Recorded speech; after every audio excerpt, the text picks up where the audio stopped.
Hello guys, welcome back to my YouTube channel SKM study a way of success. मैं हूं आपका educator Shivam Mishra और यहाँ प्यारे बच्चों फिजिक्स के महत्वपूर्ण बहुविकल्पीय प्रश्नों को लेके आए हैं। जी हाँ, इसमें कुल आपको हम दिखाने वाले हैं 18 यानी कि 18 बहुविकल्पीय प्रश्न और पूरे चैप्टर के। जी हाँ, पूरे चैप्टरों का निचोड़ है और जो कि आपके पेपर में आया हुआ है, आपके पेपर में आया हुआ है। केवल उन्हीं प्रश्नों को हम लोग प्यारे बच्चों डिस्कशन करेंगे। पिछले आपके प्यारे बच्चों प्रश्नों को, जो आपके बोर्ड में आए हुए प्रश्नों को उठाकर ही हम लोग प्यारे बच्चों यहाँ पे देखेंगे, जो बार बार आपके रिपीट किए जा रहे हैं पेपर में। क्योंकि आपको पता होगा, जो आप क्वेश्चन बैंक लेते हैं या फिर जो भी आपके पास क्वेश्चन बैंक है किसी भी कंपनी का, आप केवल उन्हीं प्रश्नों को पढ़ते हैं जहां से बार बार बोर्ड में रिपीट किया गया प्रश्न है। उन्हीं के तो आप लोग प्रश्नों को पढ़ते हैं ना। कहते हैं कि सर ये बार बार आया तो हम इसको क्या करते हैं, याद कर लेते हैं। तो उन्हीं प्रश्नों को प्यारे बच्चों यहाँ पे हम आज बता रहे हैं। तो प्लीज वीडियो को शेयर कर दीजिए, एक बार लाइक कर दीजिए अपने दोस्तों के साथ, बता दीजिए कि SKM स्टडी पे आ गए हैं सर। और पूरे और इसका PDF और भी सोल्यूशन प्यारे बच्चों टेलीग्राम पे भेज देंगे, जाके वहां से आप डाउनलोड कर लीजिएगा।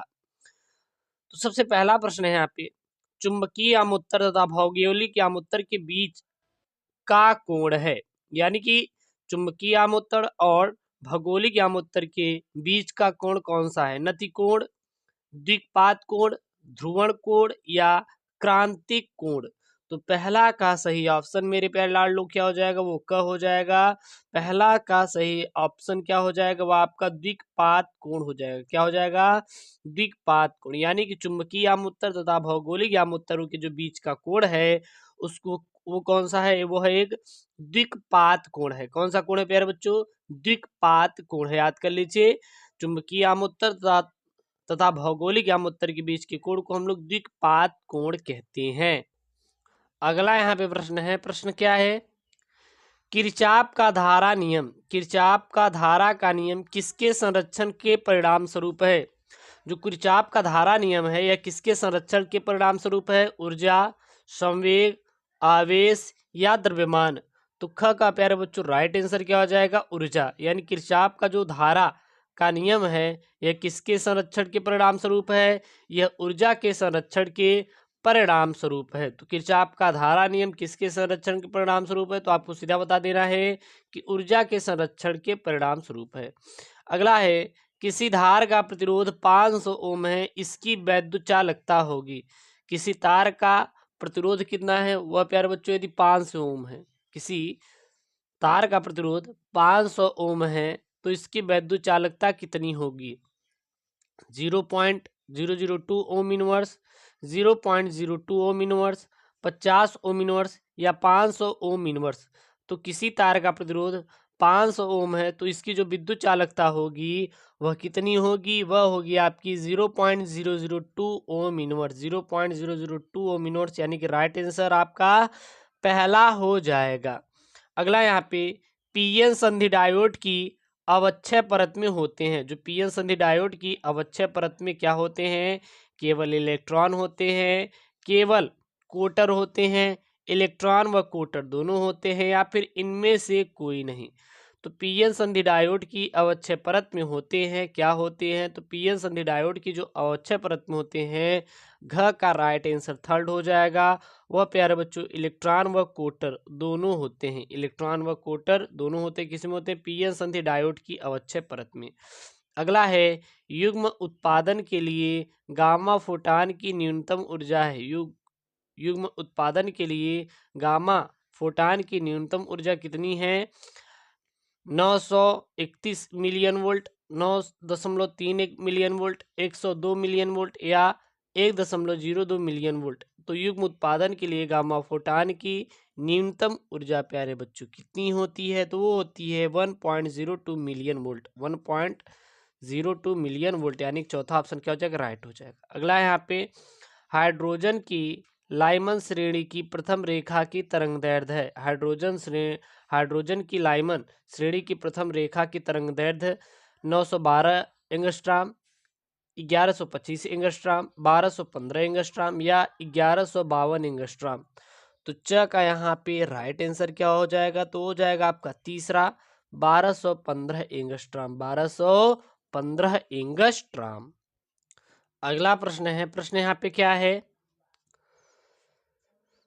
10 ओम का प्रतिरोध तथा 10 हेनरी की कुंडली को, ये जिसका सल्यूशन चाहे तो कमेंट कर दीजिए, इसको सॉल्व करके भी आपको बता देंगे। 10 ओम का प्रतिरोध तथा 10 हेनरी की कुंडली को 50 वोल्ट की बैटरी से के साथ जोड़ा जाता है, तो कुंडली में संचित ऊर्जा होगी, तो कुंडली में संचित ऊर्जा कितनी होगी? 125 जूल, 62.5 जूल, 250 जूल या 500 जूल। तो इसका राइट आंसर क्या हो जाएगा? पहला हो जाएगा, कितना होगा? 125 जूल होगा। कितनी हो जाएगी प्यारे बच्चों? 125 जूल होगी। कितनी होगी? तो 125 जूल। सारी चीज़ें आप लोग अच्छे से याद रखिएगा, ठीक है ना? कहीं भी कोई दिक्कत आए प्यारे बच्चों कमेंट कर दीजिए, अच्छे से आपको समझा दिया जाएगा। अगला है, किसी ट्रांसफार्मर में क्या संभव नहीं है? यदि कोई ट्रांसफार्मर है तो उसमें क्या संभव नहीं है? भंवर धारा, दिष्ट धारा, प्रत्यावर्ती धारा या जल धारा। तो किसी ट्रांसफार्मर में क्या संभव नहीं है? तो ख का प्यारे बच्चों राइट आंसर क्या हो जाएगा? वो हो जाएगा दृष्ट धारा जो है वो संभव नहीं है। किसी भी ट्रांसफर में जो संभव क्या नहीं है? तो कोई भी अगर ट्रांसफार्मर है, कोई भी ट्रांसफार्मर है तो उसमें दृष्ट धारा संभव नहीं है। अगला प्रश्न है, प्रश्न क्या है यहाँ पे? नकली कागजात तथा करेंसी का पता लगाने के लिए प्रयुक्त की जाती है औरक्त किरणें, पराबैंगनी किरणें, दृश्य किरणें या एक्स किरणें।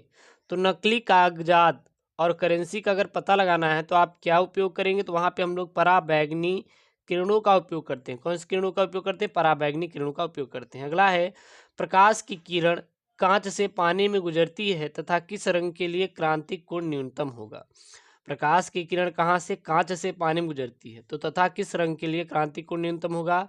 लाल रंग, हरा रंग, पीला रंग या फिर बैगनी रंग। तो प्रकाश की किरण कांच से पानी में गुजरती है तो किस किस रंग के लिए क्रांतिक कोण प्यारे बच्चों न्यूनतम होगा? तो घ का राइट आंसर हो जाएगा आपका चौथा, बैगनी रंग।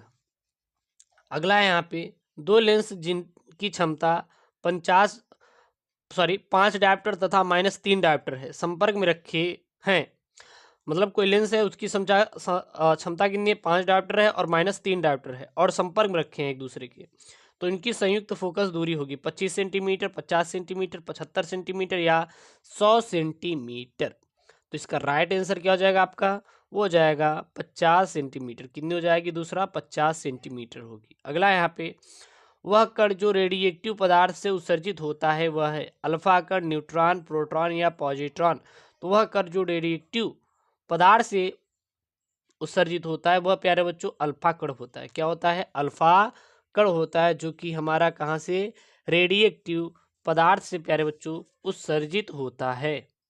चलिए अगला यहाँ पे प्यारे बच्चों, बहुविकल्पी का सीरीज हम लोग शुरू करते हैं और हर एक बहुविकल्पी की सीरीज प्यारे बच्चों बहुत ही इंपॉर्टेंट है, इसलिए इसको तैयार कर लीजिए, अच्छे से तैयार कर लेंगे। कोई भी कहीं भी प्यारे बच्चों प्रॉब्लम आएगी तो आप कमेंट कर दीजिएगा। अगला यहाँ पे, +1 माइक्रोकुलाम तथा +4 माइक्रोकुलाम के दो आवेश एक दूसरे से कुछ दूरी पर वायु में स्थित हैं तो उन पर लगने वाले बलों का अनुपात होगा 1:4, 4:1, 1:1 या फिर 1:16। तो का राइट आंसर क्या हो जाएगा? तीसरा हो जाएगा 1:1 होगा। अगला है, एक कुंडली के लिए स्वप्रेरकत्व 2 mH है तो उनमें वैद्युत धारा प्रवाह की दर 10⁻³ एम्पीयर पर सेकंड है, तो इसमें प्रेरित वैद्युत वाहक बल है 1 वोल्ट, 2 वोल्ट, 3 वोल्ट या फिर 4 वोल्ट। तो क का राइट आंसर क्या हो जाएगा प्यारे बच्चों? 2 वोल्ट हो जाएगा। अगला है, जब तांबे का टुकड़ा एक दूसरा जर्मेनियम का टुकड़ा दोनों कमरे के ताप से 80 केल्विन तक ठंडे किए जाते हैं तो प्रत्येक का प्रतिरोध बढ़ता है, प्रत्येक का प्रतिरोध घटता है। तांबे का प्रतिरोध बढ़ता तथा जर्मेनियम का प्रतिरोध घटता है, तांबे का प्रतिरोध घटता तथा जर्मेनियम का प्रतिरोध बढ़ता है।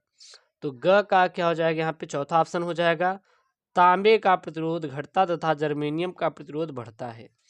अगला है यहाँ पे, प्रश्न क्या है? और हर एक प्रश्न बहुत इंपॉर्टेंट है। एक व्यक्ति +2 डायोप्टर क्षमता का चश्मा प्रयुक्त करता है तो उसकी दृष्टि दोष है निकट दृष्टि दोष, दूर दृष्टि दोष, जरा दूर दृष्टि दोष या अबिंदुकता। तो घ का राइट आंसर हो जाएगा दूर दृष्टि दोष। क्या हो जाएगा प्यारे बच्चों? दूर दृष्टि दोष। अगला है, नाभिकीय बल की प्रकृति होती है वैद्युतीय, चुंबकीय, गुरुत्वीय या फिर इनमें से कोई नहीं। तो अंगा का ऑप्शन हो जाएगा प्यारे बच्चों, इनमें से कोई नहीं। अगला है, यदि 5 वर्ष अर्धायु के पदार्थ का प्रारंभिक द्रव्यमान n0 हो तो 15 वर्ष बाद पदार्थ का अंतिम द्रव्यमान है n0/2, n0/3, n0/4, n0/8। तो 6 का यहाँ पे राइट आंसर हो जाएगा, वो n0/8 हो जाएगा। ठीक है ना।